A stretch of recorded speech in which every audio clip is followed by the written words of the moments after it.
Duck across Bass Strait and catch up with Liberal Senator Eric Abetz. Thanks for joining us, Eric. First up, as a proud Tasmanian, you must be pleased that the Queen has already agreed to this posthumous Victoria Cross for Teddy Sheean.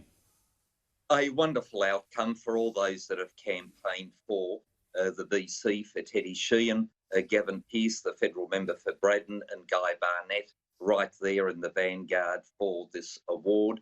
It's long overdue, but very deserved recognition and indicative of the hard work and commitment, of what hard work and commitment can do.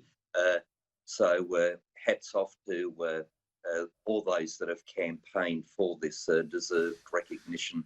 A young man that genuinely sacrificed his life for others, a role model for any young Australian about putting service before self, putting sacrifice for fellow Australians right up there in lights. A wonderful testimony to a wonderful man and a just reward, albeit long overdue.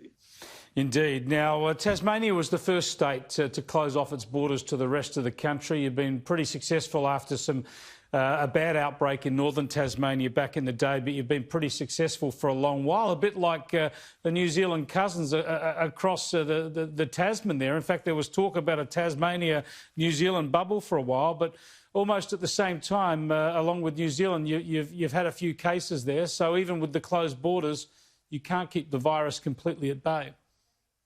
Well, I'm still working on trying to get a bubble for New Zealand and Tasmania. I think there's some real opportunities there, but of course it has to be safe in relation to both Tasmania and New Zealand. That said, the cases that have been identified in Tasmania have been imports to Tasmania, so not community transmission. We know the source. It's been identified, that people have been quarantined, and as a result, the community is safe. So we have welcomed back a few people into Tasmania that do have COVID-19, but they have been appropriately quarantined to protect others. From the state point of view and a national point of view, are you starting to think about the issue, though, that especially Tasmania and New Zealand are similar too, in that they rely so heavily on tourism? So you can close off your borders and virtually eliminate the disease as you've done. Yet at some stage, you're going to have to open your borders, or you just actually kill your community, kill your economy. At some stage, you have to learn to live with the virus. How long can you wait? That's a very good question.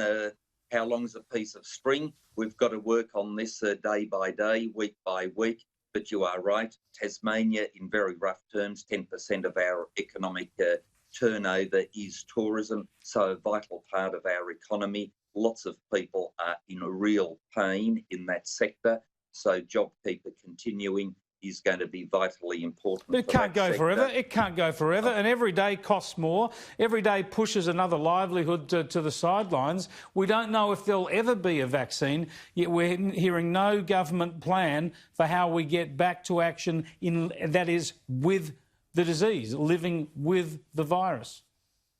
I hear what you're saying. That is a very real dilemma for our Prime Minister, Premier, the National Cabinet, and all the health and economic authorities that are trying to get the balance right. And another issue that the Tasmanian economy relies on are Pacific Island workers to harvest our fruit.